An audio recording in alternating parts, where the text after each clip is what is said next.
Voltamos aqui de novo.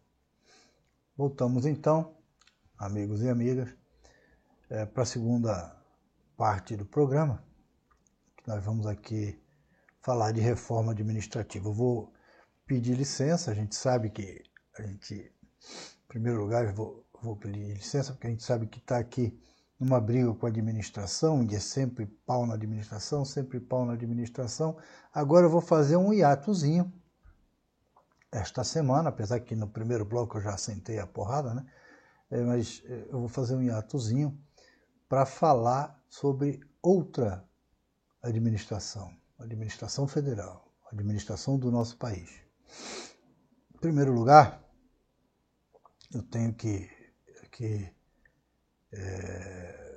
me desculpar, porque quando tratamos da reforma administrativa na semana passada, ela tinha recém ido, a gente grava no começo da semana, né? Ela tinha recém ido para o Congresso, né? Tinha saído da presidência para ir para o Congresso há pouquíssimo tempo, acho que foi na sexta-feira, eu gravei segunda ou terça,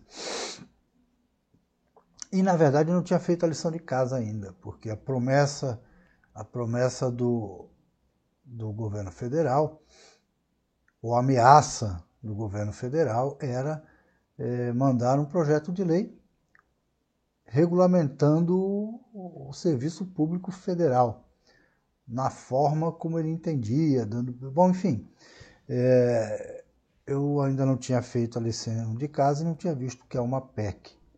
Trata-se de uma PEC, a PEC de número 32/2020, estou olhando aqui, tá? Por isso que eu virei para o lado, a PEC número 32/2020, que altera toda a sistemática da administração pública em relação aos trabalhadores. Aliás, a sistemática da administração pública, porque a administração pública existe porque existe trabalhador público, a administração pública existe porque tem servidor. Porque se não tivesse servidor, não haveria por que ter administração pública, não teria o que administrar. Então, todo o capítulo de administração pública é praticamente voltado aos trabalhadores, suas condições de aposentadoria, etc, etc, etc. Pois bem, aqui cabe um exercício de histórico, né? O porquê que a Constituição tratou desta forma a administração pública do nosso país. Tratou dessa forma por conta do que existia, por conta do que acontecia, por conta daquilo que era praticado, tá? No âmbito da administração pública ao longo dos anos de mando do governo militar, ao longo da ditadura militar e até antes. Na verdade, a administração pública era tida como um feudo, como um feudo de políticos, feudo das oligarquias que comandavam o país, aonde eles punham quem eles queriam, tiravam quem eles queriam, e era montado a máquina administrativa, era montada em função do fisiologismo daqueles mandatários de plantão. Quem não lembra aqui em Santos, a época foi a época em que eu entrei, inclusive, eu entrei por concurso, mas já não se realizava um concurso na prefeitura há muito tempo, eu entrei por concurso na Câmara. Eu sou um servidor concursado em 83 na Câmara, 1983. Mas não existiam concursos para a prefeitura há muitos anos. Só aqui em Santos existiam 13 formas de contratação.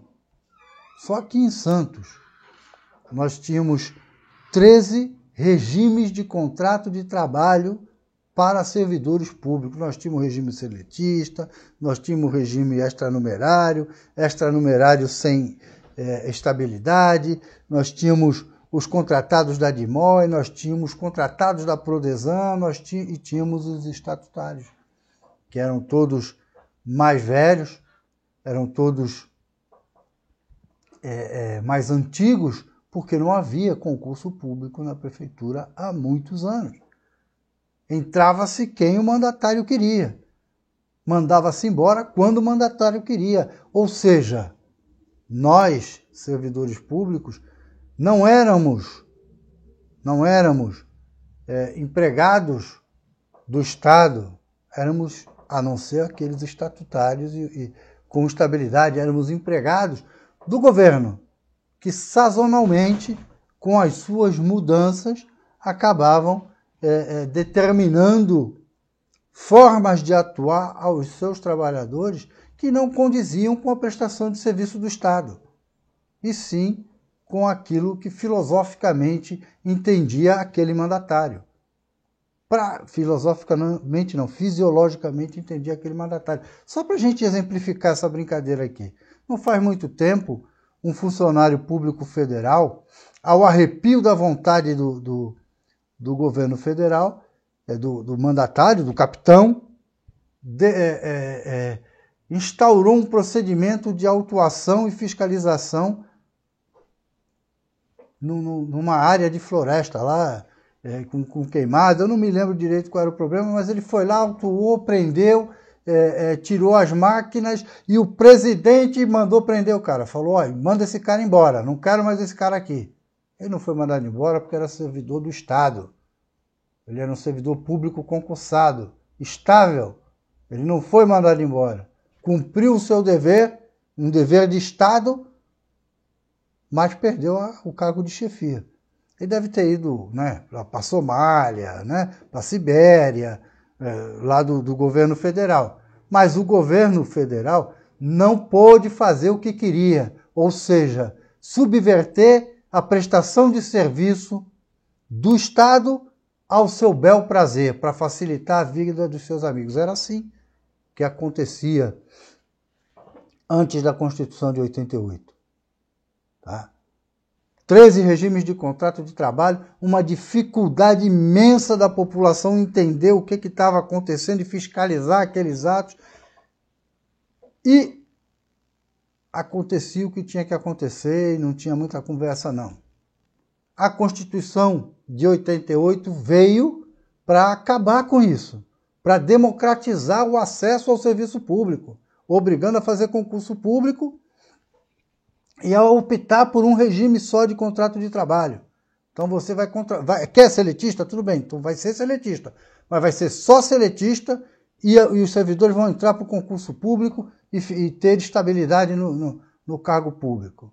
Foi isso o que a Constituição fez. Acabou com a parafernália, com a sem-vergonhice e com a facilidade de estar enrolando a população e fabricando feudos de áreas políticas para político fisiológico. Foi isso que a Constituição fez. E agora, esse cidadão que se encontra aí, porque não merece respeito, e eu não o chamo de presidente, porque ele não é presidente. Esse cidadão que está aí propõe o retorno àquele status quo, aquela forma de pensar, aquela forma de agir, aquela forma de fazer, tá? Governança política, governança administrativa. É isso que ele está propondo. É um retrocesso há decênios atrás, há décadas, há 3 décadas no mínimo, é o que propõe esse cidadão, para enrolar você. E para enrolar você, ele diz que é melhor flexibilizar, porque é mais fácil de mandar embora. Eu falei, cacete, a gente está aqui fazendo apologia à demissão de trabalhador. Nós somos a maioria dos trabalhadores. O que ele propõe, e a gente vai desmistificar isso no segundo quadro, é exatamente isso. O retorno àquela época em que nós gostaríamos de esquecer. Infelizmente, as gerações passaram E a minha ainda se lembra do que acontecia, mas a que veio logo depois de mim já não lembra mais. E agora bate palma para macaco pular, que é o que esse presidente faz. Vamos continuar no segundo bloco.